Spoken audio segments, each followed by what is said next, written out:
Good evening friends. आज अपन circular motion के questions करेंगे। इस टाइप के क्वेश्चंस नीट में आए हुए भी हैं पुराने सालों में। तो एक क्वेश्चन यहाँ पे दिया, थोड़ा सा हार्ड है क्योंकि इसमें कुछ इंटीग्रेशन वगैरह लगेगा। तो क्वेश्चन यहाँ पे दिया हुआ है, rod of mass m and length l is pivoted at one end is rotated with uniform angular velocity omega in a horizontal plane. Find the tension in the rod at a distance l by 4 from the pivoted end. ठीक है। तो question ये पूछा है कि pivoted and से जहां से वो घूम रही है उसमें कितना टेंशन है l/4 डिस्टेंस पर। ठीक। अब ध्यान से देखना है क्वेश्चन में कैसे सॉल्व करता हूं। सबसे पहले क्या करना है कि एक रॉड बनाना। तो जिस जगह घूम रही है वो ये जगह है और यहां से हमने एक रॉड बना दी, ये रॉड। ठीक है। ये इसका पिवोटेड एंड है और इसकी एंगुलर वेलोसिटी जो है वो ओमेगा। अब जब ये घूमेगी तो उसने पूछा है कि यहाँ से किसी डिस्टेंस पे, तो l/4 जैसे पूछा है ना, तो किसी डिस्टेंस पे कितना वो लगेगा। Find the tension at the rod at the distance l/4। अब जब ये l/4 बोल रहा है तो हो सकता है अगले क्वेश्चन में 3l/4 बोले या l/2 बोले या कुछ भी बोले, तो मैं इसको जनरल सॉल्व कर देता हूँ। ये l/4 की जगह एट अ डिस्टेंस r निकाल देता हूँ मैं, r। ठीक है। ये एट अ डिस्टेंस d निकाल देता हूँ। अरे ये कहाँ चला गया, एट अ डिस्टेंस d। ठीक है। आर की जगह मैं क्या ले लेता हूँ, एट अ डिस्टेंस डी। अब जब डी हो जाएगा तो डी में लास्ट में l/4 पुट कर देंगे। तो मान लो कि उसने यहाँ पे पूछा और ये वाला डिस्टेंस जो है वो डी है फ्रॉम द पिवोटेड एंड। उसने पूछा यहाँ टेंशन निकालो, इस जगह पे टेंशन निकालो। अब टेंशन निकालें इस जगह पे, तो उसके लिए ये देखें कि इधर वाले जितनी रॉड है वही उसको सेंट्रीफ्यूगल फोर्स लगा के खींच रही है। इधर वाली रॉड तो टेंशन देगी नहीं। उसका रीज़न ये है कि अगर मैं इसको दो पार्ट्स में बांट लूँ, ठीक है, ध्यान से सुनना है, अगर मैं इसको दो पार्ट्स में बांट लूँ, कहाँ से, यहीं से मैं कट कर दूँ इसको और इस जगह से कट करके मैं हल्की सी इसमें एक डोरी लगा दूँ और उसके बाद ये दो पार्ट्स वापस लगा दूँ, तो इस डोरी में जो टेंशन होगी वही इस जगह पे टेंशन होगी, रेड जगह पे। इस डोरी में जो टेंशन होगी वही इस जगह पे टेंशन होगी। अब मुझे बताओ कि इस डोरी में जो टेंशन आएगी उसका रीज़न ये है कि इसके पीछे वाला। तो ये वाले पे जब फोर्स लगेगा, इस वाले पे, हरे वाले पे जब फोर्स लगेगा, तभी तो ये रॉड इधर साइड खींचेगी सेंट्रीफ्यूगल से, और जब ये सारे पार्टिकल इधर खींचेंगे तभी तो ये छोटा सा धागा टेंशन में आएगा। इसका मतलब इस जगह पे फोर्स लगाने के लिए राइट हैंड साइड वाले जिम्मेदार हैं।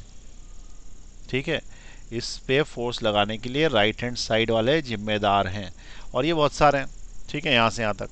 तो अब क्या करना पड़ेगा कि मुझे इनके ऊपर जो फोर्स लगेगा वो निकालना पड़ेगा। तो लगेगा तो सेंट्रीफ्यूगल फोर्स ही, और सेंट्रीफ्यूगल फोर्स कितना होता है, तो वो होता है mr⍵²। सबको पता है। लेकिन प्रॉब्लम क्या है कि जैसे मैं इस पार्टिकल की बात करूं, कोई से एक पार्टिकल की बात करूं, इसकी, इसका अगर मैं तुमसे पूछूं कि रेडियस कितना है, तो यहां से यहां तक रेडियस है इसकी। ठीक है। और अगर मैंने तुमसे पूछा कि ये वाले पार्टिकल की, तो यहां से यहां तक रेडियस है। इसका मतलब ये जितने पार्टिकल्स हैं सब में ये फॉर्मूला नहीं लगाया जा सकता, और लगाओगे भी तो सबका आर अलग अलग आएगा। तो ऐसे केस में क्या करना पड़ता है कि इस पार्टिकल का अलग सॉल्व करो, इसका अलग सॉल्व करो, और ऐसे सारे पार्टिकल्स का सॉल्व करके फोर्स को ऐड कर दो, तो यहाँ कितना फोर्स है या कितनी टेंशन है वो आ जाती है। लेकिन इतने सारे पार्टिकल को ऐड करने के लिए हमारे पास क्या चीज़ बनी हुई है, तो उसका नाम है इंटीग्रेशन। इंटीग्रेशन जो है इन सबको जोड़ सकता है। ठीक है। अगर इनफाइनाइट पार्टिकल्स हैं तो भी जोड़ सकता है। तो एक बार जरा मैं इंटीग्रेशन की बात फिर से समझा दूं। इंटीग्रेशन क्या होता है, तो बेसिकली तीन भाई हैं, तीन भाई। पहले का नाम है एडिशन। ठीक है। जो पहला भाई है उसका नाम क्या है, एडिशन। तो ये पहला भाई है एडिशन। ठीक है। दूसरे नंबर का जो भाई है उसका नाम है समेशन। समेशन। तो दूसरे नंबर का जो भाई है समेशन, वो ऐसा है, ये दूसरे नंबर का भाई। और तीसरे नंबर का जो भाई है उसका नाम है इंटीग्रेशन। तीसरा भाई इंटीग्रेशन। तीसरा भाई जो इंटीग्रेशन है वो कैसा है, तो वो इंटीग्रेशन वाला जो भाई है वो ऐसा। ठीक है। ये भाई है इंटीग्रेशन। अब ये जो भाई इंटीग्रेशन है ये सबसे बड़ा भाई, ठीक है, ये सबसे बड़ा भाई, ये सबसे छोटा, ये मंझला भाई। आई बात समझ में? ये क्रम से बढ़ते गए, ये सबसे छोटा और ये वाला सबसे बड़ा। अब क्या होता है कि अगर हमें दो तीन चीज़ों को ऐड करना है तो एडिशन का सिंबल ये है, समेशन का ये है और इंटीग्रेशन का ये है। यदि मुझे दो तीन चीज़ों को ऐड करना सिर्फ, कैसे, मान लो जैसे मेरे को 3 में 4 जोड़ना है, तो ये जब जोड़ना है तो इसके लिए मैं सिर्फ सिंपल बीच में प्लस लगा दूंगा तो भी मेरा काम हो जाएगा 7। यानी ये छोटी सी बात है ना, ये छोटा भाई निपटा लेगा। छोटी सी बात को निपटा लेगा, छोटा भाई निपटा लेगा। तो छोटा भाई 3 + 4 यानी 7 कर देगा, उसके लिए उसको दूसरे को बुलाने की ज़रूरत नहीं। लेकिन जैसे ही मैंने बोला कि 1 में 2 + 3 + 4 ऐसे जोड़ते जाना है और कहाँ तक जोड़ना, 100 तक, तो इस केस में छोटा भाई थक जाएगा। तो ये क्या बोलेगा कि मंझले भाई को बुला लाओ। मंझले भाई को बुला लाओ तो वो जोड़ के बता देंगे। तो मंझले भाई को लिए समेशन लगेगा, और समेशन कहाँ से स्टार्ट किया मैंने, n = 1 से लेके, और कहाँ ख़त्म किया मैंने, n = 100 तक। तो इस तरीके से जो नोटेशन लगाते हैं वो ये बोलता है कि 1 से लेके 100 तक जोड़ देना है किसको, n को। तो उसके लिए फॉर्मूला होता है n × n+1 / 2। ये समेशन है। तो n की जगह मेरे को डालना पड़ेगा यहाँ पे 100, और 100 + 1 यानी 101 / 2। ये इससे कैंसिल आउट हो गया 50 बार। तो 50 × 100 यानी कि हो गया 5 जीरो, और एक बार 50 और, तो 5 जीरो और, ठीक है। तो 5050 इसका सम टोटल आया, इसका सम टोटल आया, जो कि इस भाई ने जोड़ के बताया, मंझले भाई ने, क्योंकि ये थक जाता, ये तो छोटे मोटे ही करता। अब हमने उसको एक और बड़ा सवाल दे दिया। हमने बोला कि 1 से लेके 100 तक तो जोड़ना, लेकिन बीच के पॉइंट भी लेते रहना, जैसे 1.1, 1.2, 1.3, 2.1, 2.2 ये भी ले लेना। और ऐसा नहीं कि 2.1 से 2.2, 2.11, 2.12 भी ले लेना उसमें से, और 2.123 भी ले लेना। इसका मतलब 2.227 तक ले लेना। ये सब पॉइंट्स लेके फिर जोड़ के बताओ कि यहाँ से यहाँ तक कितना आएगा। अब ये बोलेगा कि भाई ये मेरे बस की बात नहीं, इसके लिए तो बड़े दादा को बुलाना पड़ेगा, सबसे बड़े भाई आएंगे, इंटीग्रेशन वही कर पाएंगे इसको। तो ये जो सबसे बड़े भाई इंटीग्रेशन है, ये आके इसको जोड़ देते हैं, कहीं तक भी जोड़ देते हैं ये। जोड़ने में बहुत होशियार है। अब इंटीग्रेशन को जुड़वाया कैसे जाता है, तो इंटीग्रेशन लगा के यहाँ नंबर लिख देते हैं। जैसे मैंने लिखा कि 1 से लेके 100, और यहाँ पे नंबर लिख के dx लिख दिया या x लिख दिया, जो भी। अब ये अपने आप ही जो भी अपन फॉर्मूला लगाते हैं, ये 1 से लेके 100 तक सब जुड़ के आ जाता है यहाँ पे, ठीक है। तो ये इंटीग्रेशन का काम है। तो इंटीग्रेशन का काम क्या है कि इन्फिनिटाइट इनफाइनाइट स्मॉल पार्टिकल्स को भी जोड़ देते हैं, वो लाइन बना देते हैं जोड़ जोड़ के, ठीक है। तो इनफाइनाइट पार्टिकल्स को भी जोड़ने के लिए काम में आएगा। तो जब भी तुम्हें बहुत सारी चीज़ें जोड़नी है, इंटीग्रेशन को याद रखना। मीडियम चीज़ें याद कर जोड़नी है, समेशन, 2-4 बातें करनी है, छोटा भाई निपटा देगा, ठीक। तो ये क्लियर हुई बात। अब यहाँ पे देखो क्या हो रहा है कि यहाँ पे जो फोर्सेस हैं, ये फोर्सेस है, इसका फोर्स अलग, इसका अलग, इसका अलग, और ऐसे कितने पार्टिकल्स हैं यहाँ पे, तुम्हें क्या लगता है 100 पार्टिकल है कि 1 करोड़ है कि 10,000 करोड़ है? एक एक एटम लोगे, करोड़ों करोड़ों पार्टिकल्स, सब पे थोड़ी थोड़ी सी दूरी का अंतर है, और थोड़ी थोड़ी सी दूरी का अंतर है तो सबका आर अलग है, और सबका आर अलग है तो सब पे फोर्स अलग है। तो ऐसे करोड़ों फोर्स आ जाएंगे, यहाँ से अरबों फोर्स आ जाएंगे। उनको जोड़ेगा कौन? सबसे बड़ा भाई इंटीग्रेशन। आई बात समझ में?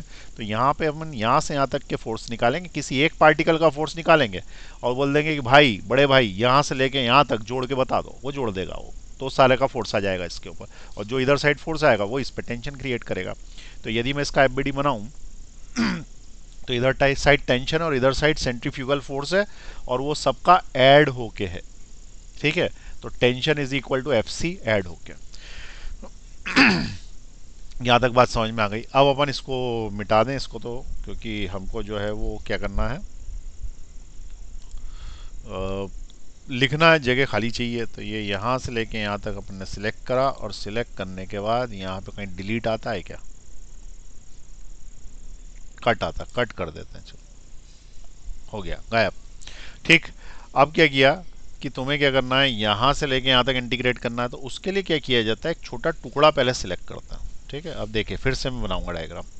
यहाँ पे मैंने एक लाइन खींची, और लाइन खींचने के बाद मेरी रॉड ये रही रॉड। अब इस रॉड पे मुझे कभी भी फोर्स निकालना हो तो मैंने क्या किया कि एक स्मॉल पोर्शन सिलेक्ट किया इसका इतना बड़ा। अब तुम ये सोचो कि इतना बड़ा पोर्शन जो है दिखा रहा हूँ मैं, ये वास्तविकता में इससे कई गुना छोटा है, जरा सा है। ठीक है, सिर्फ दिखाने के लिए ऐसा बता दिया। और इसकी विड्थ क्या ले ली मैंने, dx।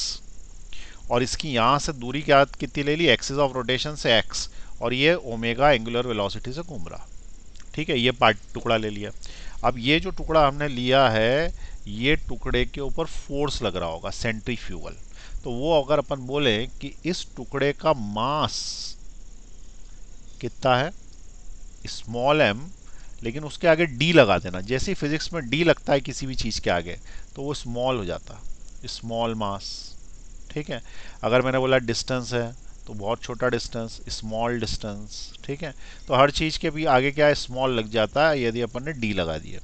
तो ये स्मॉल डिस्टेंस है इसलिए इसका मास भी स्मॉल है। अब उसने पूछा है मास स्मॉल है कितना, तो उसको निकालते हैं यूनिटरी मेथड से। कैसे निकालते हैं, रॉड की लंबाई यदि एल है और पूरी रॉड का मास है, पूरी रॉड का मास यदि एम है और मुझे इतने टुकड़े का मास पता करना, तो उसके लिए हम यूनिटरी मेथड क्या लगाएंगे, हम बोलेंगे कि एल लेंथ की रॉड, एल मीटर की रॉड का मास, ठीक है, एल मीटर की रॉड का मास कैपिटल एम केजी है, तो 1 मीटर की रॉड का मास m अपॉन एल के जी पर मीटर होगा।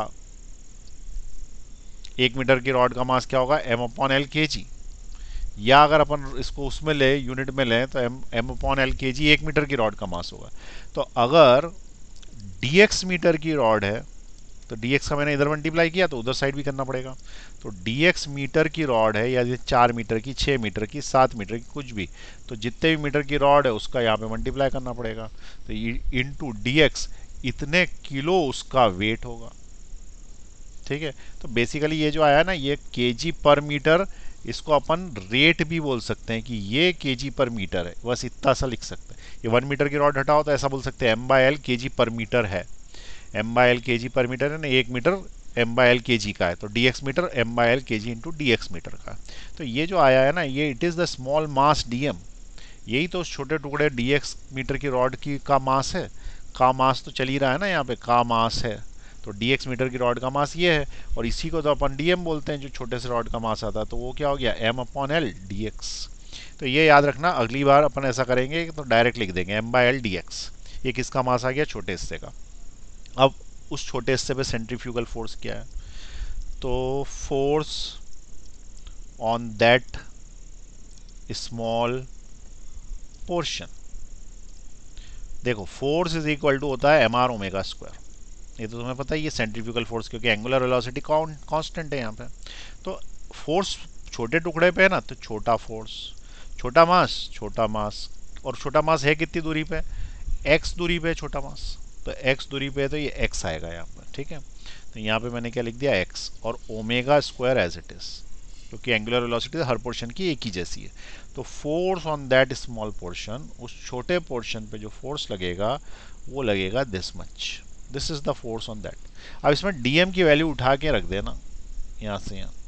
अब dm की वैल्यू यहाँ से यहाँ उठा के रख देना, तो इससे तुम्हें मिलेगा, अरे यहाँ नहीं, आगे रख देना, थोड़ी सी एरो गलत बन गया, यहाँ से उठाना और यहाँ रख देना, तो तुम्हें df मिलेगा which is equal to m upon L dx into X into omega square. ठीक, यहाँ तक समझ में आई बात। अब इससे क्या होगा, इससे मिलेगा df इज इक्वल टू, मैं इसमें से m अपॉन एल बाहर कर रहा हूँ, ओमेगा स्क्वायर बाहर कर रहा हूँ, सिर्फ x dx लिख रहा हूँ। इतना हिस्सा तुम्हें फोर्स दे देगा। अब बस इसका इंटीग्रेशन करना बचा है। तो इंटीग्रेशन करते समय लिमिट्स ध्यान में रखनी पड़ती है कि किस किस के बीच में, मतलब ये एक छोटे हिस्से का फोर्स है, अब अपने को क्या है, सबसे बड़े भाई को बुलाना है, उसको बस बताना है कि भाई कहाँ से कहाँ तक निपटाना है, तो भाई एक बार में निपटा देते हैं। ठीक है, टपका देते हैं, बल्कि निपटाना क्या। ठीक है, तो अब इसके आगे का आगे बताऊंगा। यहाँ पे पहले तुम लोग जो है वो इसको लिख लो क्योंकि मेरा पेज ख़त्म हो गया है, मेरे को पेज ऐड करने पड़ेंगे इसमें। चलो इसको लिख लो यहाँ पे, नीचे ले लूँ, इंटीग्रेशन करना बचा है बस। पॉज दबा दीजिए, नीचे ले रहा हूँ नहीं तो, पॉज दबाए नीचे ले रहा हूँ, पॉज दबाएं।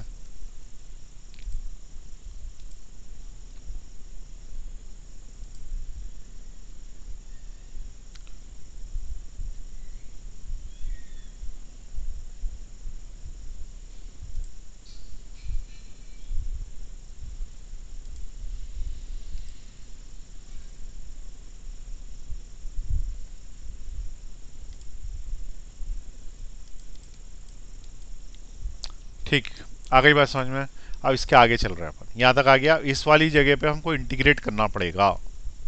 क्या करना पड़ेगा? इंटीग्रेट करना पड़ेगा। ये क्लियर हुई बात? तो इंटीग्रेट करना पड़ेगा, तो इंटीग्रेशन की लिमिट्स ढूंढने के लिए अपन कोशिश कर रहे हैं। तो उसने जो बोला होगा उसके हिसाब से करेंगे। तो जैसे उसने बोला find the tension the rod at a distance L/4, यानी यहाँ पे पूछ रहा है ना टेंशन, हमारी रॉड L/4 से कहाँ तक की काम की है, जिस पे हमको फोर्स निकालना है, तो उसका आंसर है यहाँ तक की काम की है। तो यदि ये L/4 है तो ये L/2 है, तो ये L है। इसका मतलब L/4 से लेके L तक की रॉड को इंटीग्रेट करना है। ठीक, समझ में आई बात?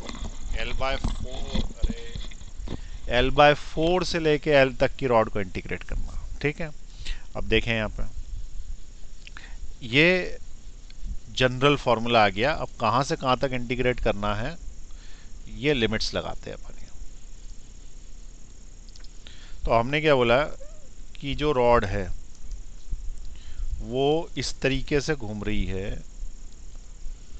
रॉड जो है वो इस तरीके से घूम रही है कि उसके हमें इस जगह का फोर्स चाहिए। तो हमने क्या बोला, इस जगह का फोर्स यानी ये वाली डिस्टेंस यहाँ से यहाँ तक यदि ली जाए तो ये x equal to L is equal to कितना है, L/4 है, x इक्वल टू L/4 है। और इसका ये वाला पोर्शन ही फ्यूगल प्रोवाइड कर रहा है, इस साइड खींच रहा है। और कहाँ तक खींच रहा है, तो इस जगह पे x बराबर कितना है, x बराबर L है, क्योंकि तुम x नाप तो यहाँ से रहे हो ना, रॉड की लंबाई। तो हम क्या बोलेंगे कि L/4 से लेके तुम अगर L तक इसे इंटीग्रेट कर दोगे तो इतने हिस्से का फोर्स मिल जाएगा, और इतने हिस्से का फोर्स टेंशन प्रोवाइड कर रहा, क्योंकि इधर वाला हिस्सा फोर्स प्रोवाइड कर रहा। तो अब इंटीग्रेट करना है तुमको, इंटीग्रेट करना है, बड़े भाई को बुला लिया अपन ने। It is equal to integration of m/L omega square x/dx। बड़े भाई धूम मचा देंगे। बस उसको बता दो कि कहाँ से कहाँ तक निपटाना है। तो अपन ने बता दिया कांडी वैली से लेके बोरी वैली तक सब निपटा दो। ठीक है, तो ये कांडी वैली लोअर लिमिट, बोरी वैली अपर लिमिट, अब भाई निपटा देंगे। ठीक है, तो ये वाला जो फोर्स है ये कितना आएगा, ये तो एफ आ जाएगा। इसमें से कांस्टेंट चीज़ें बाहर ले लेना, ये बाहर ले लो, ये बाहर ले लो, सिर्फ एक्स का इंटीग्रेशन होगा। तो M L omega square, constant चीज़ें, सीधी चीज़ों को भाई छेड़ते नहीं है, उनको कुछ नहीं करते। इंटीग्रेट किसको करते हैं, जो एक्स है, वेरिएबल है, जो बदल जाते हैं समय के साथ साथ, वादे से मुकर जाते हैं, जो बदल जाते हैं उन्हीं को भाई टारगेट करते हैं। जो कांस्टेंट है, अपने वादे पे निर्भर है, जिनकी वैल्यू चेंज नहीं होती, उनको बाहर कर दिया उन्होंने। ठीक है, ईमानदार है भाई। तो F is equal to M omega square upon L, X का इंटीग्रेशन होता है एक्स स्क्वायर बाई 2। ठीक है, ये तो सभी को पता होना चाहिए। एक्स की पावर n का इंटीग्रेशन क्या होता है, एक्स की पावर n+1 अपॉन n+1। तो यदि मैंने एक्स की पावर 2 का इंटीग्रेशन करा तो क्या आएगा, एक्स की पावर 2+1 अपॉन 2+1। इसका मतलब एक्स की पावर 3 अपॉन 3। अगर एक्स की पावर 2 का किया था, यहाँ तो मैंने एक्स का ही किया ना, तो अगर मैं एक्स का इंटीग्रेशन करूंगा तो एक्स की पावर क्या मान ली जाएगी, 1 मान ली जाएगी। तो एक्स की पावर 1+1 अपॉन 1+1, इसका मतलब एक्स की पावर 2 अपॉन 2। इसलिए मैंने इसका इंटीग्रेशन क्या लिख दिया, एक्स की पावर 2 अपॉन 2। किसका इंटीग्रेशन लिखा, एक्स का। अब ये ऊपर लिमिट ऊपर लगा दो, लोअर लिमिट नीचे लगा दो। तो अपर लिमिट ऊपर लगा दी है, लोअर लिमिट नीचे लगा दी L/4। ठीक, अब इससे f निकलेगा, तो f is equal to M omega square by L. फिर हम लिमिट्स कैसे सॉल्व करते हैं, डब्बा यूं माइनस, फिर एक डब्बा और, फिर बड़ा डब्बा। अब क्या करते हैं कि ये जो लिखा रहता, ये जो भी लिखा रहता है, इसको यहाँ लिखते हैं x हटा के, बस x छोड़ के। तो इसको यहाँ लिख देते हैं x छोड़ के। बाकी सब लिखना, स्क्वायर स्क्वायर सब फिर से ऐसे ही करो, सब लिखो। अब क्या करेंगे कि ये जो एल है ना, ये एल एक बार यहाँ लिख देंगे, और ये L/4 है ये यहाँ लिख देंगे। तो इसको ऐसा बोलते हैं कि अपर लिमिट पुट कर दी, माइनस करके लोअर लिमिट पुट कर दी वहाँ पर। तो एक बार L यहाँ पुट कर देंगे, L/4 यहाँ पुट कर देंगे x की जगह। तो हुआ क्या, ये जो लिखा है इसको यहाँ पुट कर दिया, इस पूरे को यहाँ लिख लिया, माइनस लगाया, फिर इसको यहाँ पुट कर दिया, पूरे को यहाँ लिख लिया। ठीक है, तो ये हो गया इसका इंटीग्रेशन, काम तमाम। तो M omega square by L, Kandivali से बोरीवली तक निपट गई फाइल। तो L square by 2 minus L square by, ये 16 हुआ इंटू 2 हो गया तो 32 हो गया है।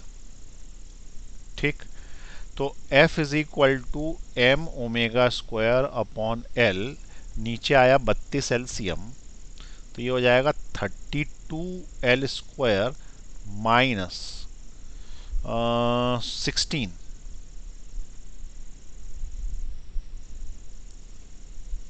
एल स्क्वायर, 16 आएगा ना ये तो, ये इससे 16 बढ़ जाएगा। अरे ये क्या कर दिया भाई, 16 आएगा, 16 L square minus L square, ये आएगा। अरे 32 एलसीएम लिया तो 16 टाइम जाएगा ना, और 32 1 टाइम जाएगा, तो 16 L square minus L square. तो इससे आ जाएगा force which is equal to M omega square 15 L square upon 32 L. एक एल से एल कैंसिल कर दो, तो तुम्हारा फोर्स आ गया F is equal to M omega square into 15/32, जिसको मैं आगे लिख देता हूँ 15/32, which is equal to the force. इतना फोर्स उसके ऊपर लगेगा, और जितना फोर्स लगेगा यही उसका टेंशन भी है, यही उसका क्या है, टेंशन भी है। ठीक है, तो टेंशन ये कितनी दूरी पर आया, जहाँ से पिवोटेड है से लेके L/4 तक आया। अब मान लो कि अगले क्वेश्चन में उसने बोला होता कि पिवोटेड से लेके 3L/4 तक, तो पिवोटेड से लेके अगर 3L/4 तक बोला होता तो 3L/4 यहाँ आता, तो हम उसकी लिमिट लिख देते 3L/4 से L तक, यानी इधर इधर साइड वाले ले लेते हमेशा। ठीक है, यहाँ पूछा होता टेंशन, तो लिमिट हो जाती है x बराबर 0 से लेके, x बराबर L तक। ठीक है, यहाँ पूछा होता टेंशन, तो उस केस में 0, क्योंकि इधर साइड कुछ है ही नहीं। L से लेके L तक जब लिमिट्स नीचे और ऊपर की एक हो जाती है, L से लेके L तक, तो आंसर 0 आता है, तो यहाँ पे कोई फोर्स ही नहीं। ठीक है, तो ये क्लियर हुआ कैसे किया है क्वेश्चन। चलिए अब इसी का पार्ट बी आपको करना है, होमवर्क दे देता हूं मैं। Part B, find tension at a distance 3L/4 from the free end. कर लोगे, सारा इंटीग्रेशन वगैरह लगा दोगे? मजाक कर रहा हूँ। इसका आंसर आएगा 15/32 एम ओमेगा स्क्वायर। किसी को सूझ पड़ा क्या? हाँ पड़ गया एक हाथ। अरे 3L/4 किधर से पूछा है उसने? फ्री एंड से। फ्री एंड कौन सा होता है? इस साइड वाला। फ्री एंड कौन सा होता है? इस साइड वाला फ्री एंड होता है ये। तो इधर से यदि 3L/4 पूछेगा तो अपने आप ही इधर से कितना आ जाएगा? L/4 आ जाएगा ना। ये तो ऊपर वाला ही क्वेश्चन हो गया ना, घुमा फिरा के पूछ लिया उसने, कुछ नहीं किया। ठीक है, इधर से 3L/4 पूछ रहा है, तो फ्री एंड से, ये फ्री एंड है ना, तो फ्री एंड से 3L/4 पूछेगा, यानी कि इधर से L/4 पूछेगा, ये की तो बात है। ठीक, इसका मतलब ये तो ऊपर वाला ही क्वेश्चन है। चलो एक और लिखो, part C. Find tension at a distance L/4 from the free end or 3L/4 from pivoted end। आई बात समझ में? पिवोटेड एंड से 3L/4 या फ्री एंड से L/4, तो जनरली पिवोटेड एंड ही पूछते हैं। तो पिवोटेड एंड से 3L/4 मतलब कि इधर से 3L/4। तो अब इसको तुम्हें सॉल्व करना पड़ेगा। ठीक, तो इसको सॉल्व करना पड़ेगा। इसका मैं आंसर दे देता हूँ तुमको इस क्वेश्चन का। इस क्वेश्चन का आंसर आएगा 7/12 एम ओमेगा स्क्वायर एल। अब आप इसको आराम से बैठ के सॉल्व करें। ठीक है, ये इसका आंसर है, और सही होना चाहिए, मतलब तुम्हारा आंसर सही होना चाहिए, तो सही है ही। ठीक है, चलिए नोट कर लें उसको फटाफट, शुरुआत से जो जो बोला मैंने यहाँ से लिखना चालू करें। पॉज दबाएं, लिख लिया है मेरे ख्याल से, पहले भी लिखवा दिया, नीचे ले रहा हूँ। नहीं लिखा हो तो पॉज दबा दें, नहीं लिखा हो तो अब पॉज दबा दें। यहाँ से शायद नहीं लिखा तो हमने इंटीग्रेशन के, अब दबाएं पॉज। चलिए नीचे ले रहा हूँ, पॉज दबाएं और नीचे ले रहा हूँ, पॉज दबाएं। चलिए नेक्स्ट क्वेश्चन देखें, ये क्वेश्चन नीट में आया हुआ है, ठीक है, बहुत इंपॉर्टेंट क्वेश्चन है। तो मैं इसको पहले लिख देता हूँ, फिर उसके बाद तुम सॉल्व करना उसको। देखिए क्वेश्चन आ गया है, a cylindrical tube of length L is completely filled with a liquid and closed. The tube is rotated in a horizontal plane about vertical axis through one end of the tube with a constant angular velocity, या omega लिखा हुआ है, मेरे को मन की आंखों से दिखता है, ठीक है। If the mass of the liquid is small m, find the force exerted by the liquid column at the one end of the tube. ठीक, छोटे मियाँ छोटे हो जाओ, साइड में अटक जाओ, सॉल्व करते हैं जरा। देखें यहाँ पे, ये एक ट्यूब है, अरे अभी बन रही है, रुक जाओ, शांति रखो, बन रही है, पता नहीं क्या हो गया बीच में, कहाँ गई ट्यूब।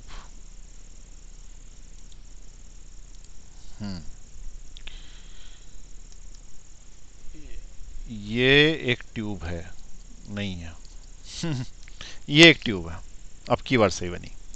इस ट्यूब को हम रोटेट कर रहे हैं ओमेगा एंगुलर वेलोसिटी से, यहाँ से नहीं, थोड़ा सा इधर, थोड़ा सा, हाँ यहाँ से एंगुलर वेलोसिटी ओमेगा से इसको रोटेट कर रहा है, और इसके अंदर भरा हुआ लिक्विड, ठीक है, इसके अंदर क्या भरा हुआ, लिक्विड, भर दो लिक्विड, ये भर दिया।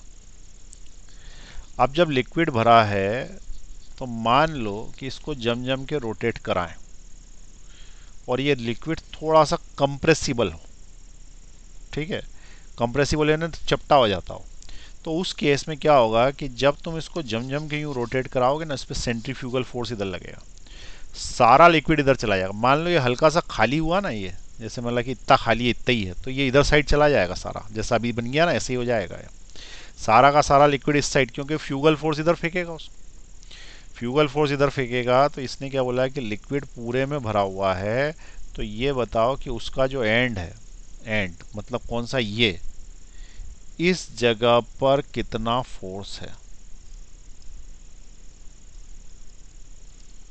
यदि इसको ओमेगा एंगुलर वेलोसिटी से घुमा रहा है। Mass of the liquid column is m, ये जितना भी है ना इसका मास m है, लिक्विड कॉलम का पूरे का मास m है, तो मास इसका कितना है m, और लंबाई कितनी है l है, तो यहाँ से लेके इस जगह से लेके इस जगह तक जो इसकी लंबाई है वो l। अब बताओ कितना फोर्स लगेगा। तो अब इसमें एक चीज ध्यान रखना, मान लो कि मैं एक लाइन खींच दूं, यहां लाइन खींच दूं l/4 पे,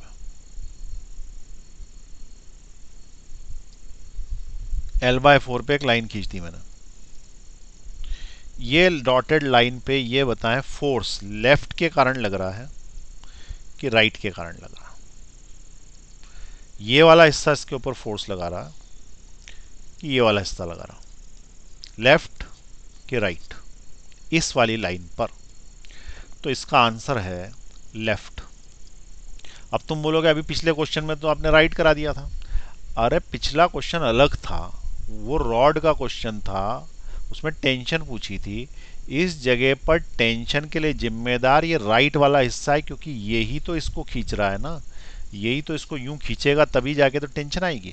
लेकिन इस जगह पे फोर्स लगाना लिक्विड के केस में कौन जिम्मेदार है, तो इधर वाली लिक्विड जिम्मेदार है ना, जो इधर धक्का मारती है, तभी तो इस रॉड पे फोर्स आता है या इस वॉल पे फोर्स आता है। तो लिक्विड इधर जा रही है तो इस पे फोर्स लगा रही है, ये इधर खींच रहा है तो ये टेंशन ला रहा है, इसका मतलब इस जगह के लिए जिम्मेदार टेंशन के लिए ये लोग हैं। और जबकि इस जगह पर अगर फोर्स निकालेंगे तो यहाँ से यहाँ तक के सारे इसके ऊपर फोर्स फेंक रहे हैं। तो अगर मेरी रॉड यहाँ तक ही होती या मेरी ट्यूब यहाँ तक ही होती तो उस केस में जो है वो इतना वाला फोर्स के लिए जिम्मेदार है। ठीक है, सोचो सोचो सोचो, रॉड है, इस जगह को टेंस कौन कर रहा है बताओ, ये सफेद हिस्सा कि नीला हिस्सा? यूं खींच रहा है ना, तो नीला हिस्सा। लेकिन इस जगह पे लिक्विड अगर आएगी तो क्या नीला लिक्विड फोर्स लगाएगी इस पे कि सफेद लिक्विड फोर्स लगाएगी? सफेद लगाएगी। इसका मतलब इसकी लिमिट्स बनेगी 0 से लेके L/4, अगर इधर वाले के लिए निकालना है तो लिक्विड के लिए। लेकिन अगर इस सॉलिड के लिए टेंशन निकालना है तो लिमिट बनेगी L/4 से L। तो 0 से लेके L/4 लिक्विड के केसेस में, ठीक। तो अब की बार अगर उसने पूछा है कि ये बताओ कि ये कितना फोर्स लगाएगा, तो उस केस में हम क्या करेंगे, यहाँ से लेके यहाँ तक की लिमिट्स लेंगे। अगर इस पे निकालना है मुझे, क्योंकि इस पे तो ये पूरा लिक्विड फोर्स लगा रहा है ना। अगर मेरे को मिड पे निकालना है तो इधर वाला लिक्विड लगाना, अगर मेरे को यहाँ निकालना है तो इधर वाला लिक्विड लेना पड़ेगा। लिक्विड हमेशा लेफ्ट हैंड वाला, ठीक है। तो लिक्विड के केसेस में लेफ्ट हैंड वाला लिक्विड, तो लेफ्ट हैंड वाला लिक्विड फोर्स लगाएगा, फोर्स लगाएगा राइट हैंड की दीवार पर। कोई डाउट इसमें? तो अगर उसने बोला है कि कितना फोर्स लगाएगा, तो हमने बोला भी निकाल देंगे, इंटीग्रेशन आता हमको। तो हमने क्या किया कि एक उसकी पट्टी काटी। अब पट्टी काटी तो वो कितनी मीटर की थी, dx मीटर की थी। और यहाँ से लेके यहाँ तक का डिस्टेंस कितना था, वो x था। ये सारी की सारी कहानी तो पुरानी ही है, तो इसलिए मेरे को वापस से समझाने की ज़रूरत नहीं। अब मैं सीधे वहाँ से फार्मूला उठाऊँगा पीछे से, जहाँ पे एक डब्बे तक फार्मूला पहुँच गए थे इंटीग्रेशन के पहले तक, ये वाले तक, ठीक है। तो ये जो जनरल फार्मूले पे अपन पहुंचे थे, ये जनरल फार्मूला ऐसे सारे केसेस में लगेगा और लिमिट चेंज होगी। तो ये फार्मूला उठा के वहां पे लिख रहा हूं मैं, m/l omega square x D x, this is the force. m/l क्या था, m/l omega square x D x, this is the small force which a portion exerts. तो ये पोर्शन इतना फोर्स एक्सर्ट करता है। अब मुझे तो यहाँ पे फोर्स चाहिए, यहाँ पे फोर्स चाहिए, तो ये जो पोर्शन है ये स्टार्ट कहाँ से होगा, यहाँ से, और भरा हुआ यहाँ तक है। इसका मतलब उसकी लिमिट x बराबर 0 से लेके कहाँ तक हो जाएगी, x बराबर L तक हो जाएगी, ठीक है। तो इसको जब इंटीग्रेट करेंगे तो 0 से लेके L तक इंटीग्रेट करेंगे। अब इंटीग्रेशन हमें आता है, तो इसका फोर्स हो गया F which is equal to कितना, m/l ओमेगा स्क्वायर x का इंटीग्रेशन x²/2।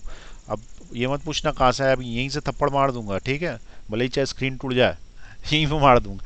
तो ये m/l omega square x²/2 L और O है ना 0। अब लिमिट डालो इसकी, तो F is equal to m/l omega square, upper limit डाली s²/2 माइनस लोअर लिमिट 0²/2।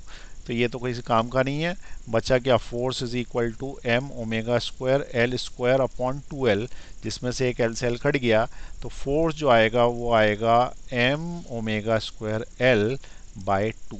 इतना फोर्स लगेगा उसके ऊपर, उस दीवार पे, ठीक है। ये क्वेश्चन नीट में आया हुआ है। सन बताऊं क्या, कौन से, ठीक है, कौन से सन में आया था, बहुत पहले आया था, 96 ऐसे कुछ है। एक मिनट रुको, यहाँ लिखा है मेरे पास AIPMT 2006 में आया है, ठीक है। तो ये क्वेश्चन का है, मैं नीट, पहले AIPMT बोलते थे उसको, 2016 है कि 6 है भाई, 2006 में पूछा गया है। तो उस समय आया, तो अभी तो आ ही सकता, ठीक है। तो इंटीग्रेशन वाले क्वेश्चन आते हैं, लेकिन सवाल ये उठता है कि क्या नीट वाले इतना कठिन क्वेश्चन पूछते हैं क्या, ठीक है। ये तो मैंने शॉर्टकट मारा है, तुम याद करो कि ये तो शॉर्टकट मारा ना, यहाँ तक तो डिराइव करना ही था ना, पिछला क्वेश्चन कहाँ तक गया था, इसका यूज़ कर लिया मैंने फॉर्मूला। ये तो इतना लंबा जा रहा था, इतना लंबा वहाँ पे कैसे करोगे क्वेश्चन। तो फिर इसके लिए तुम्हें क्या चाहिए रहेगी, इस तरह के क्वेश्चन करने के लिए, नीट वाले क्वेश्चन करने के लिए तुम्हें क्या चाहिए रहेगा, तो उसका आंसर है शॉर्ट ट्रिक। क्या चाहिए रहेगी, शॉर्ट ट्रिक। आई बात समझ में?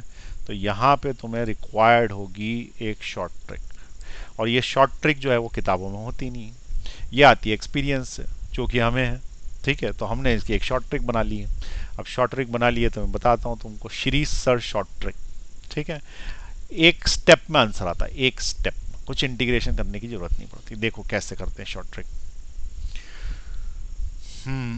सबसे पहले देखना, यहाँ पे देखें, ये रॉड का क्वेश्चन था ना, ये किसका था, पानी की डब्बे का। तो अगर मान लो मैं तुमसे बोलता कि तुम्हें इंटीग्रेशन वगैरह कुछ नहीं आता, सिर्फ तुम्हें फॉर्मूला पता है सेंट्रीफ्यूगल का, तो उस केस में अगर ये ओमेगा एंगुलर वेलोसिटी से घूम रही है तो हम क्या करेंगे कि इस जगह पे सेंट्रीफ्यूगल फोर्स अगर मैं तुमसे पूछूं फ्यूगल तो एम आर ओमेगा स्क्वायर है। तो प्रॉब्लम क्या है, इस जगह पे आर जीरो है तो इस जगह पे सेंट्रीफ्यूगल फोर्स जीरो है। ठीक। अगर हम लोग कि इस एंड पे कितना है तो यहाँ से यहाँ तक की लेंथ कितनी है, एल है। तो एल है तो इस एंड पे सेंट्रीफ्यूगल फोर्स कितना है, एम एल ओमेगा स्क्वायर। इसका मतलब सेंट्रीफ्यूगल फोर्स यहाँ से लेके यहाँ तक वेरी कर रहा है, ज़ीरो से स्टार्ट हुआ है और यहाँ तक चला गया। तो अब मेरी महान ट्रिक समझना, श्री सर ट्रिक समझना। यदि यहाँ पे ज़ीरो है और यहाँ पे इतना है, इसका मतलब अगर ये वेरी कर रहा है यहाँ से यहाँ तक तो इसका और इसका एवरेज ले लो, एवरेज वो ये आ जाएगा। देख लो आ जाता। अरे this plus this divided by two करोगे तो ये आंसर आ जाएगा ना। तो take average, this is the महान ट्रिक। यही है वो महान ट्रिक जो मैंने निकाली। फिर भी मुझे किसी ने नोबेल पुरस्कार नहीं दिया आज तक। ठीक है, ये जाती है। ठीक है, तो ट्रिक क्या है, टेक एवरेज।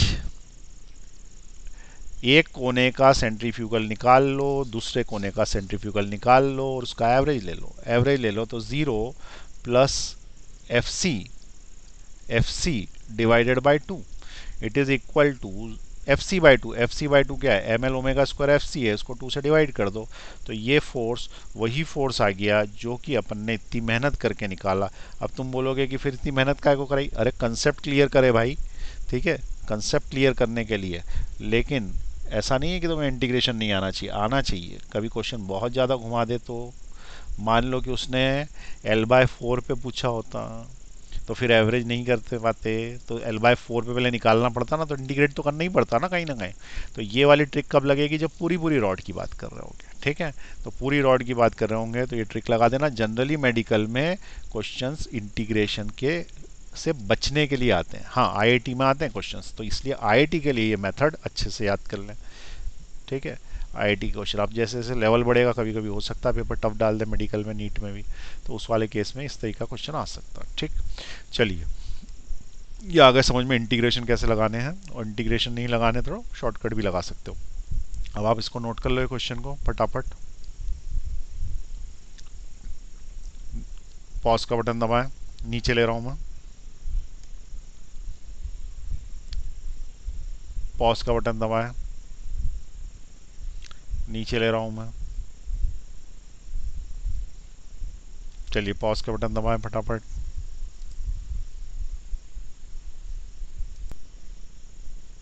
ये दूसरा क्वेश्चन आ गया है, ये भी कठिन क्वेश्चन है, नीट में आया हुआ है। नीट यानी पहले जो AIPMT होती थी। The position vector of a particle r as a function of time is given by r is equal to 4 sin 2 pi t I cap plus 4 cos 2 pi t j cap, where r is meter, t is in second, and I and j cap denotes unit vector along x and y direction respectively.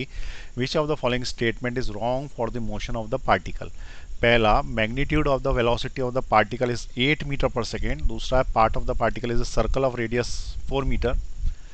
और acceleration of the vector is along minus R and magnitude of the acceleration is v square by R, ये square है, where v is the velocity of the particle.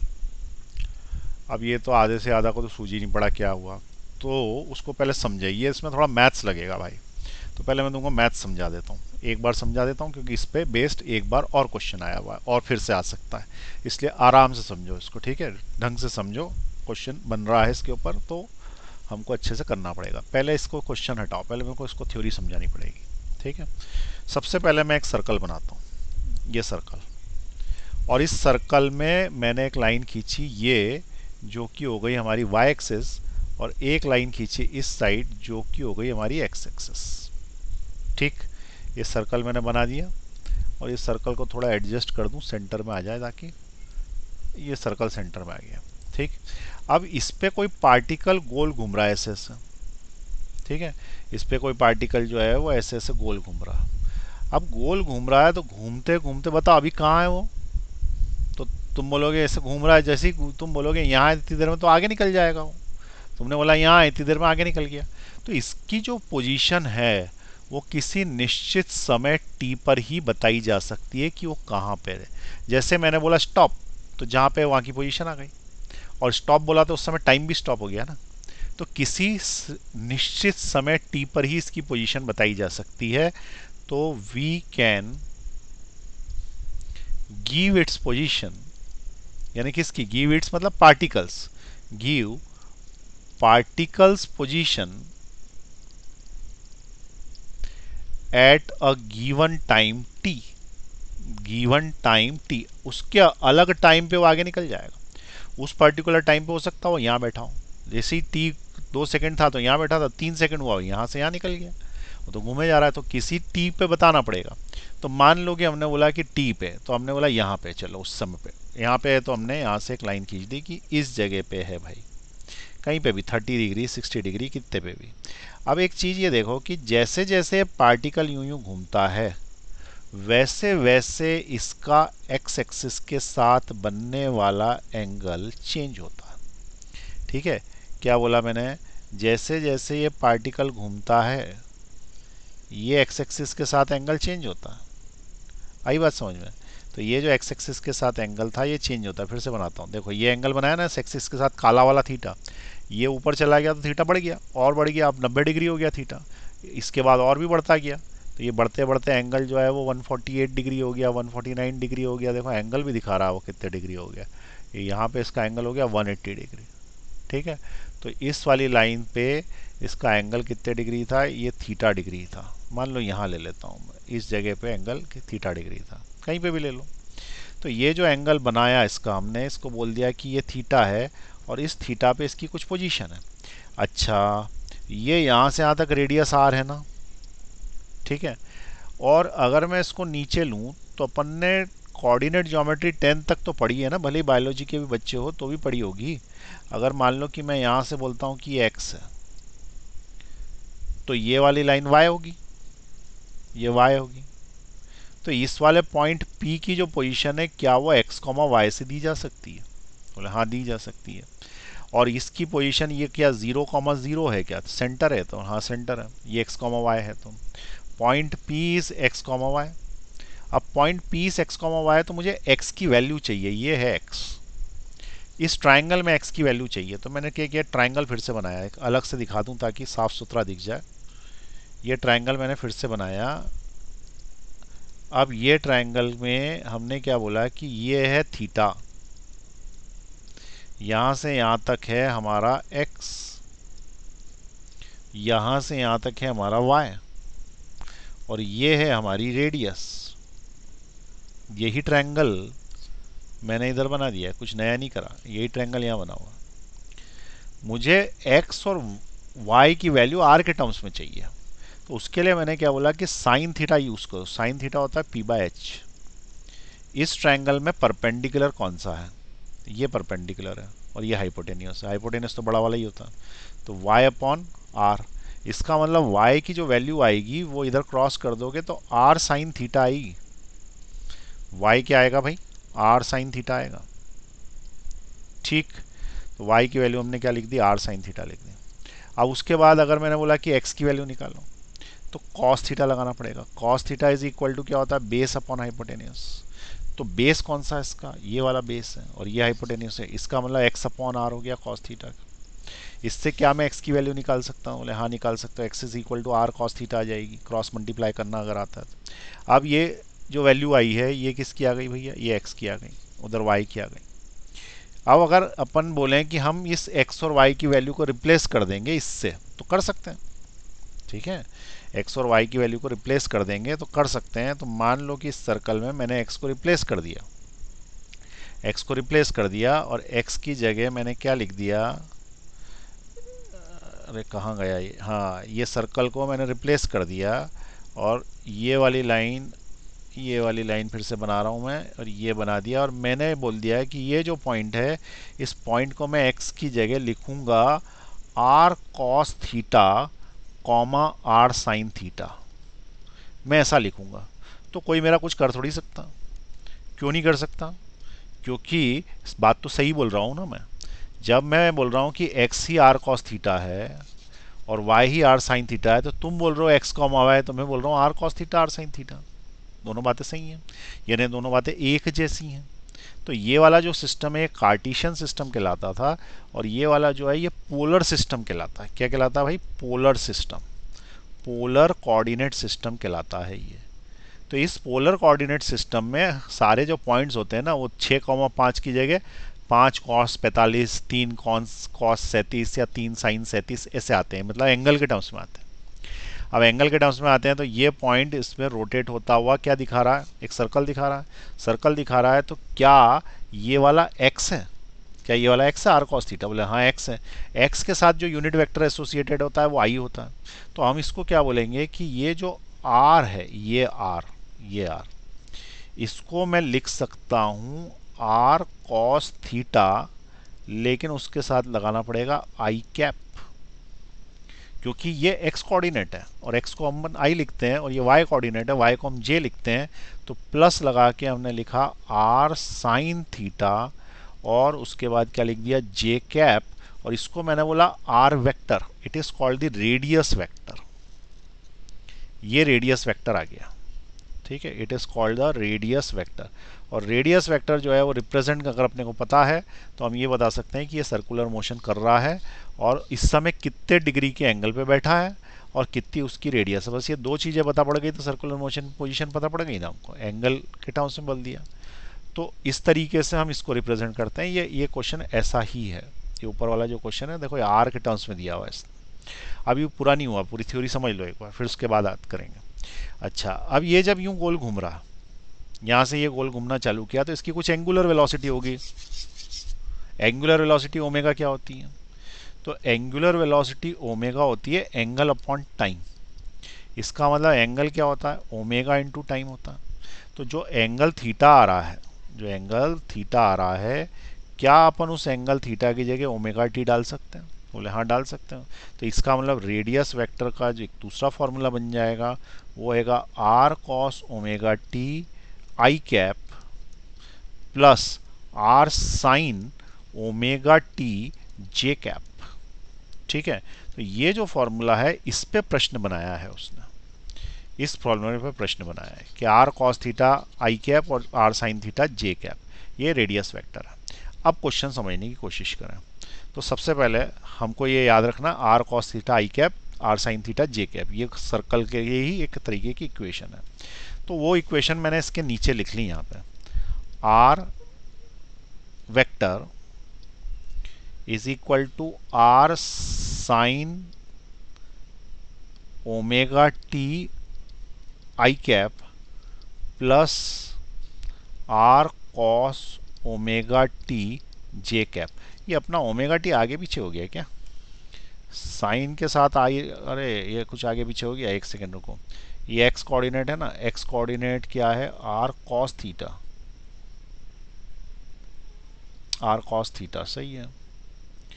एक minute रुको check कर लूँ ये आगे पीछे कैसे हो गया। हाँ देख लिया मैंने, सही है, हमारा सही है। y equal to R sine theta, x equal to R cos theta, यही आएगा, चेक कर लिया। अब उस वाले क्वेश्चन में उसने जो दिया हुआ है, उसने जो पूछा है उससे अपने को कोई ज़्यादा फर्क नहीं पड़ता। उसने क्या किया है, ये पोजीशन देखो, इसने क्या किया है, साइन आ गया और कॉस पीछे ले लिया और आई जे के। ऐसा कब होगा? जब ये पार्टिकल यहाँ से 270 डिग्री या इस तरह इधर वाले कहीं पे आ जाएगा। तो जब भी साइन 90 माइनस थीटा ऐसा कुछ होगा तो साइन 90 माइनस थीटा कॉस बन जाएगा, कॉस साइन बन जाएगा। तो उसमें कुछ परेशान होने वाली बात नहीं है, इसको आगे पीछे किया जा सकता है। ठीक है, किसी और क्वाड्रेंट में ट्रू है। हमने जो निकाला था फर्स्ट क्वाड्रेंट में था, वो उस वाले क्वाड्रेंट के लिए ट्रू था। तो इसको नीचे क्या करना है, इक्वेशन लिख लेना। अब ये इक्वेशन लिख लेना तो इसको कंपेयर करा लेना। क्या कंपेयर कराओगे? तो देखो आर और ये आर, ये कंपेरेबल है, और इधर आर और ये इधर आर कंपेरेबल है। तो इससे क्या पता पड़ा? पहली चीज, रेडियस ऑफ सर्कल इससे निकल आता है, इट इज 4 मीटर। ठीक है, radius of circle is 4 metre. तो इसका मतलब बी वाला जो आंसर है वो सही है। लेकिन उसने ऐसा नहीं पूछा, उसने पूछा गलत कौन सा। तो बी वाला सही है क्योंकि radius of the circle is 4 metre, ये हम यहाँ से कंपेयर करके निकाल चुके हैं। चलिए, अब उसके बाद उसने पूछा है कि acceleration vector is along minus R, magnitude of the acceleration vector is this and so on. अब देखो रेडियस जो आई है, ये जो आया है रेडियस, इस रेडियस वेक्टर का हम क्या करेंगे? डिफरेंशियल करेंगे तो हमें वेलोसिटी वेक्टर मिलेगा। और वेलोसिटी वेक्टर का डिफरेंशियल करेंगे तो हमें एक्सेलरेशन वेक्टर मिलेगा। तो ये जो एक्सेलरेशन वेक्टर पे जो दो पूछे हैं ना, ये इससे आएंगे, और वेलोसिटी वेक्टर पे जो पूछे हैं वो इससे आएंगे। तो अभी ये जो इक्वेशन बनाई मैंने, इसका क्या करूँगा मैं, जो मैंने बनाई है हम तो उसी का करेंगे। तो हमको वेलोसिटी वेक्टर निकालना, वेलोसिटी वेक्टर। अभी मेरी थ्योरी चल रही है, ऊपर वाला क्वेश्चन जब करेंगे तो साइन का कॉस, कॉस का साइन कर देंगे। तो v इसका डिफरेंशियल करेंगे तो r, देखो कॉस ओमेगा टी का डिफरेंशियल होगा माइनस साइन ओमेगा टी, और चेन रूल से ओमेगा टी का ओमेगा साथ में आ जाएगा, तो ओमेगा, और आई कैप ऐसा कैसा लगा रहेगा। फिर r as it is, sine का होता है कॉस में, तो प्लस कॉस ओमेगा टी, और ओमेगा का ओमेगा आ जाएगा और जे कैप आ जाएगा। इससे ये वेलोसिटी वेक्टर में देखें कि आर अगर मैं कॉमन ले लूँ और मैं ओमेगा भी कॉमन ले लूँ, तो अंदर क्या बचता है, बोलो क्या बचता है, माइनस बचता है, माइनस, और क्या बचता है, sine omega T into I cap plus cos omega T into J cap. ठीक, ये तुम्हारा आया वेलोसिटी वेक्टर।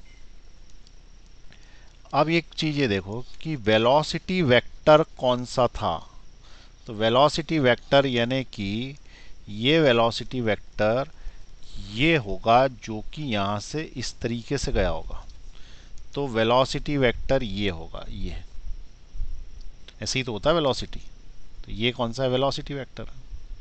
ठीक, अच्छा ये कौन सा सर्कुलर मोशन है, तो कांस्टेंट एंगुलर वेलोसिटी वाला सर्कुलर मोशन है। तो ये यूनिफॉर्म सर्कुलर मोशन है ना, तो यूनिफॉर्म सर्कुलर मोशन है। यूनिफॉर्म सर्कुलर मोशन में एक ही तरीके का एक्सेलरेशन होता है जो कि सेंट्रीपिटल होता है, और सेंट्रीपिटल टुवर्ड्स द सेंटर होता है। जैसे ये टुवर्ड्स द टेंजेंट है तो ये टुवर्ड्स द सेंटर होगा। अब इसके अंदर देखो रेडियस वेक्टर का एरो इस साइड बना, ये वाला वेलोसिटी का वेक्टर बना, वेलोसिटी वेक्टर बना, ये रेडियस वेक्टर बना इस साइड। अब हमें एक और निकालना है, वो है एक्सेलरेशन वेक्टर। ये मैंने क्या निकाल लिया, वेलोसिटी वेक्टर निकाल लिया। ठीक, वेलोसिटी वेक्टर। अब उसके बाद मुझे क्या निकालना है, एक्सेलरेशन वेक्टर। तो एक्सेलरेशन वेक्टर निकालने के लिए मैं क्या करूंगा कि वेलोसिटी वेक्टर का ही डिफरेंशियल कर दूंगा। ये जो वेलोसिटी वेक्टर ऊपर लिखा है ना, ये वाला, इसका डिफरेंशियल कर दूंगा। तो इसका डिफरेंशियल कर दूंगा तो डिफरेंशियल में एक्सेलरेशन वेक्टर यानी ए वेक्टर, ए ही लिख देता हूँ, A vector is equal to R omega as it is bracket, इसका डिफरेंशियल तो माइनस, साइन का डिफरेंशियल होता है कॉस ओमेगा टी, और ओमेगा का omega into I cap, plus cos का होता है माइनस साइन ओमेगा टी, और ओमेगा का ओमेगा और आगे जे कैप, डिफरेंशियल हो गया। तो acceleration is equal to R omega, इसमें से ओमेगा बाहर, इसके पास भी है इसके पास भी, तो हो गया आर ओमेगा स्क्वायर हो गया, आर ओमेगा स्क्वायर हो गया। ब्रैकेट में क्या बचा, minus cos omega T I cap minus sine omega T J cap, इसमें से माइनस बाहर ले लो। तो acceleration is equal to minus R omega square, bracket में बचा cos omega T I cap plus sine omega T J cap. ये हमारा एक्सेलरेशन वेक्टर आ गया। क्या आ गया भैया, एक्सेलरेशन वेक्टर आ गया। ठीक, अब ये जो एक्सेलरेशन वेक्टर आया है इसको ध्यान से देखो, वेलोसिटी वेक्टर को देखो, और उसके ऊपर जो लिखा हुआ है येलो कलर में डिस्प्लेसमेंट वेक्टर को देखो। ये वाला क्या है, रेडियस वेक्टर। तो रेडियस वेक्टर को देखें, ठीक है, और उसके बाद वेलोसिटी वेक्टर को देखें, एक्सेलरेशन वेक्टर को देखें। तो सबसे पहले रेडियस वेक्टर में R cos omega T I plus R sine omega T J है ना, तो यानी कि यही है ना रेडियस वेक्टर में। तो रेडियस वेक्टर में यही है, ये तो मैग्नीट्यूड है। अगर मैं इसके आगे माइनस लगा रहा हूं तो ये माइनस डायरेक्शन है, तो ये रेडियस वेक्टर के माइनस में है। इसका मतलब एक्सेलरेशन वेक्टर रेडियस वेक्टर के अपोजिट डायरेक्शन में लगेगा। तो एक्सेलरेशन वेक्टर रेडियस वेक्टर के अपोजिट डायरेक्शन में लगेगा, तो रेडियस वेक्टर इस साइड है, तो एक्सेलरेशन वेक्टर उसके अपोजिट लगेगा, मतलब इस साइड लगेगा। इसका मतलब सेंट्रीपिटल एक्सेलरेशन इस साइड लगेगा। तो बिल्कुल सही बात है, सेंट्रीपिटल एक्सेलरेशन इधर ही लगता है, रेडियस वेक्टर के अपोजिट लगता है, तो इसलिए इसका डायरेक्शन अपोजिट आ रहा है। ठीक है, यहाँ से देखो ये जो भी लिखा हुआ है ये तो आ ही रहा है, साथ में माइनस और आ रहा है, तो इसका मतलब इसके डायरेक्शन के साथ माइनस और आ रहा है, तो ये एक्सेलरेशन वेक्टर का डायरेक्शन शो कर रहा है, ये डायरेक्शन शो कर रहा है, ये इसका मैग्नीट्यूड है। तो एक्सेलरेशन वेक्टर का मैग्नीट्यूड ओमेगा स्क्वायर आर ही तो होता है सेंट्रीपिटल एक्सेलरेशन का, और v की value v equal to R omega ही तो होती है। ये तो उसका डायरेक्शन शो कर रहा है, ये इसका डायरेक्शन शो कर रहा है। यदि मैं इसमें से r कॉमन ले लूँगा तो अंदर वाला केवल डायरेक्शन शो करेगा, आगे वाला उसका क्या शो करेगा, मैग्नीट्यूड। तो इस वाले को मैं ऐसा कर देता हूँ कि यहाँ से मैं r हटा दिया और r ब्रैकेट में ले लिया मैंने, और ब्रैकेट में लेने के बाद हम इसको बोल दिया कि ये रेडियस वेक्टर है। ठीक है, अब ये तीनों नीले कलर के जो है वो रेडियस वेक्टर है, तो इसके अंदर यहाँ पे जो लिखा रहता है ये मैग्नीट्यूड होता है, ये इसका मैग्नीट्यूड है, ये इसका मैग्नीट्यूड है। तो एक्सेलरेशन सेंट्रीपिटल, बेसिकली ये कौन सा आया, सेंट्रीपिटल आया, क्योंकि एक ही तरीके का तो एक्सेलरेशन होगा उसके अंदर, क्योंकि यूनिफॉर्म एंगुलर वेलोसिटी है उसकी, तो एक ही एक्सेलरेशन है। तो सेंट्रीपिटल का फॉर्मूला ओमेगा स्क्वायर आर ही तो है, और वेलोसिटी का v equal to R omega ही तो है, और रेडियस का आर ही है। तो अब यहाँ पे ये बताओ कि रेडियस वेक्टर के अपोजिट एक्सेलरेशन वेक्टर है, और ये दोनों एक दूसरे से 90 डिग्री पे। अब कैसे पता पड़ेगा 90 डिग्री पे, तो इसका और इसका डॉट प्रोडक्ट जीरो होगा, इसका और इसका डॉट प्रोडक्ट जीरो होगा। तो वेलोसिटी वेक्टर का रेडियस वेक्टर के साथ डॉट प्रोडक्ट करेंगे तो वो ज़ीरो आएगा। अब ये डॉट प्रोडक्ट का मतलब क्या, तो जब एक वेक्टर दूसरे वेक्टर के परपेंडिकुलर होता है, वेलोसिटी वेक्टर अगर परपेंडिकुलर है रेडियस वेक्टर के, तो उस केस में इनके बीच में एंगल ज़ीरो होता है, और यदि एंगल ज़ीरो होता है तो उस केस में ए बी कॉस थीटा जो होता है, इसको एक्सपांड करते हैं तो उसमें कॉस थीटा को ज़ीरो रखते हैं, तो परपेंडिकुलर की कंडीशन आ जाती है। तो यहाँ पे परपेंडिकुलर की कंडीशन बनेगी ना, देखो कॉस ओमेगा टी में आई का मल्टीप्लाई होगा साइन ओमेगा टी का, तो कॉस इंटू साइन, यहाँ पे साइन इंटू साइन, लेकिन ये वाले दोनों पॉजिटिव और ये वाले दोनों निगेटिव, ये दोनों मल्टीप्लाई होके इन दोनों मल्टीप्लाई होके कैंसिल आउट हो जाएंगे, तो ए डॉट भी जीरो हो गया ना इसका। इसलिए मतलब क्या है, ये इसके परपेंडिकुलर है, ये एक दूसरे के एंटी पैरेलल है, और ये वाला इसके परपेंडिकुलर है। ठीक है, वो तो अपने को डायग्राम से भी पता पड़ रहा है, डायग्राम से सारी बातें समझ में आ रही है। डायग्राम से क्या पता पड़ रहा है कि अगर तुमने, अरे मिट जा भाई, अगर तुमने एक सर्कल बनाया और सर्कल में अगर तुमने किसी पर्टिकुलर पॉइंट पे ले लिया, मान लो ये वाला पॉइंट लिया तुमने, तो इस पर्टिकुलर पॉइंट को अगर तुम लो तो यहाँ से एक लाइन खींचेंगे हम ऐसी, तो इस वाले केस में इस सेंटर से उसकी तरफ जाती हुई लाइन को हम बोलेंगे रेडियस वेक्टर। उसका एरो कैसा होगा, ये किसका एरो है, रेडियस वेक्टर। अब तुमने यहाँ पे डाली टेंजेंट, टेंजेंट डाली तो ये जो नया एरो आया, मान लो नीले कलर से बना दूँ, तो ये जो नया एरो आया है नीले कलर वाला, ये कौन सा वेक्टर है, वेलोसिटी वेक्टर है। क्या ये दोनों एक दूसरे से 90 डिग्री पे है, रेडियस वेक्टर क्या वेलोसिटी वेक्टर के 90 डिग्री पे है, तो बोला हाँ velocity vector radius vector 90 degree पे है, तो उनका डॉट प्रोडक्ट जीरो होगा, क्योंकि उनके बीच में एंगल कितने डिग्री है, 90 डिग्री। अब सेंट्रीपिटल एक्सेलरेशन वेक्टर बनाना पड़ेगा, तो सेंट्रीपिटल एक्सेलरेशन वेक्टर टूवर्ड्स बनेगा। ठीक है, तो ये यहीं पे थोड़ा नीचे बना देता हूँ, इस पर तो बनाऊंगा तो गचड़ पचड़ हो जाएगी। तो सेंट्रीपिटल एक्सेलरेशन वेक्टर को मैंने इधर बना दिया, ठीक है, इधर एरो बना के। अब ये बना दिया, तो ये acceleration vector which is centripetal. अब ये देखो कि इसका और इसका क्या हो गया, एंटी पैरेलल हो गए, तो A C is anti parallel, anti parallel to what, R vector. ठीक है, ये आर वेक्टर के एंटी पैरेलल, इसका मतलब इसका डायरेक्शन यदि प्लस में है तो इसका डायरेक्शन माइनस में। ठीक, चलो अब वापस क्वेश्चन की ओर चलें। क्वेश्चन में उसने पूछा है कि acceleration vector is along minus R, क्या ये बात सही है। हाँ तो सही है, अपोजिट ही तो है, इसका मतलब ये बात भी सही है, उसको गलत चाहिए। ठीक है, फिर वो ये बोलता है कि magnitude of the acceleration vector, magnitude of the acceleration vector is V square bar, तो वी स्क्वायर बाय आर होगा क्या, तो magnitude of the acceleration vector उसके आगे होता है, तो magnitude of the acceleration vector ये होता है आर ओमेगा स्क्वायर, लेकिन आर ओमेगा स्क्वायर ही तो वी स्क्वायर बाय आर है, यही तो वी स्क्वायर बाय आर है, क्योंकि v is equal to R omega होता है, तो ओमेगा क्या होता है, ओमेगा v बाय आर होता है, और ओमेगा को उठा के यहाँ रखोगे तो एक्सेलरेशन कितना हो जाएगा, r into V square by R square, और ये वाला इससे कैंसिल आउट हो जाएगा, तो तुम क्या इतना मिलेगा, v स्क्वायर बाय, तो centripetal acceleration v square by R ही तो होता है, तो इसका मतलब वो सही बोल रहा है, ये वाली बात भी सही है, इसका मतलब ये भी आंसर नहीं है, तो आंसर वो होगा। तो आंसर क्या बोल रहा है कि velocity of the particle is 8 metre per second, velocity of the particle 8 metre per second है क्या, देखें है क्या velocity of the particle 8 metre per second. Velocity is R into omega, यानी इसका डिफरेंशियल करने से जो आगे आगे आती है वो वेलोसिटी वेक्टर होता है।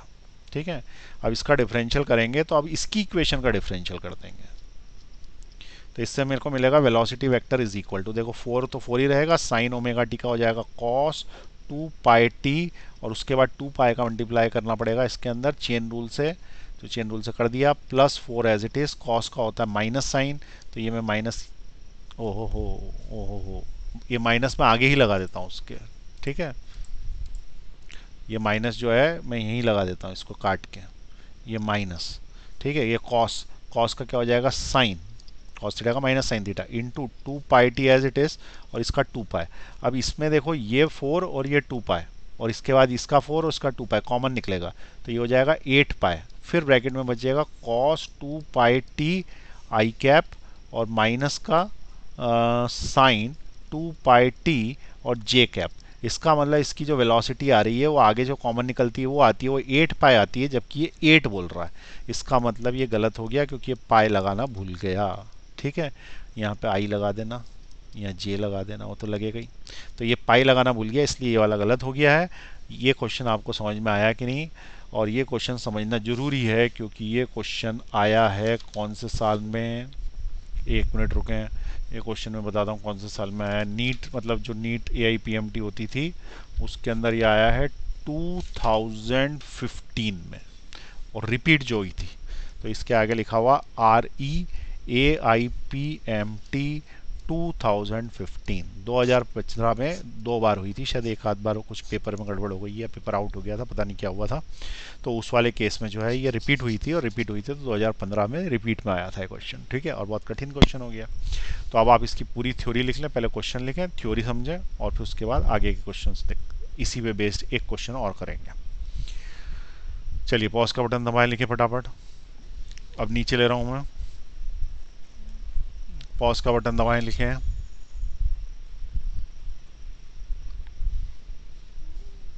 नहीं समझ में आया तो एक बार फिर से देख लेना। पॉज का बटन दबाएं, लिख लें, फिर पॉज का बटन दबाएं, लिख लें, और पॉज का बटन दबाएं, लिख लें।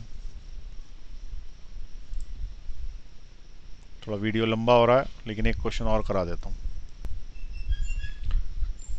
चलिए लास्ट क्वेश्चन है, नीट 2016 का क्वेश्चन है। A particle move so that its position vector is given by r cos omega T X sine omega T Y. देखो अब x के साथ cos है, y के साथ साइन है, जो अपन ने डिराइव किया था वही है। Where omega is constant, which of the following is true, velocity is perpendicular to r and acceleration is directed towards the origin, velocity is perpendicular towards r and acceleration is directed away from the origin, velocity and acceleration both are perpendicular to r, velocity and acceleration both are parallel to r। अब ये question आप कर सकते हो आराम से। ठीक है, इनमें से सही कौन सा, सही पूछा है, गलत नहीं, सही पूछा। पॉज का बटन दबाए, लगाओ फटाफट क्वेश्चन को। चलिए अब अपन चेक कर लें एक बार फटाफट कौन सा आंसर सही है। तो हमने ऐसा पता पड़ा कि इसका जो रेडियस वेक्टर होता है वो रेडियस वेक्टर किधर की तरफ आता है, एक मिनट, हाँ रेडियस वेक्टर किधर की तरफ आता है, तो हमने ये पता किया कि रेडियस वेक्टर ऐसा आता। ठीक है, तो ये वाला जो वेक्टर है ये किधर था, ये रेडियस वेक्टर था, याद है, दिस इज रेडियस वेक्टर।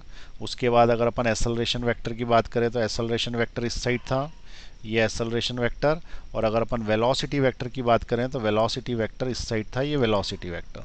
अब वो क्या बोल रहा है, एक पहला velocity is perpendicular to are, velocity is perpendicular to R, ये बात तो सही है, and acceleration is directed towards the origin.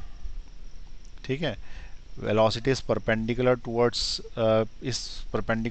acceleration is directed towards the origin, सही तो लग रहा। देखते हैं आगे क्या, velocity is perpendicular to r, velocity is perpendicular to r, acceleration is directed away from the origin, नहीं, velocity and acceleration both are perpendicular to r, ठीक है, तो ये तो गलत है। Velocity and acceleration both are perpendicular to are, velocity and acceleration दोनों r के परपेंडिकुलर नहीं है। Velocity and acceleration both are parallel to vector r, velocity and acceleration r के पैरेलल है, ये भी नहीं है। तो फिर ये वाला आंसर सही है। Velocity is perpendicular to R, तो velocity is perpendicular to R क्योंकि आर और वेलोसिटी में 90 डिग्री का एंगल बन रहा है। And acceleration is direct toward the origin, तो एक्सेलरेशन ओरिजिन की तरफ है।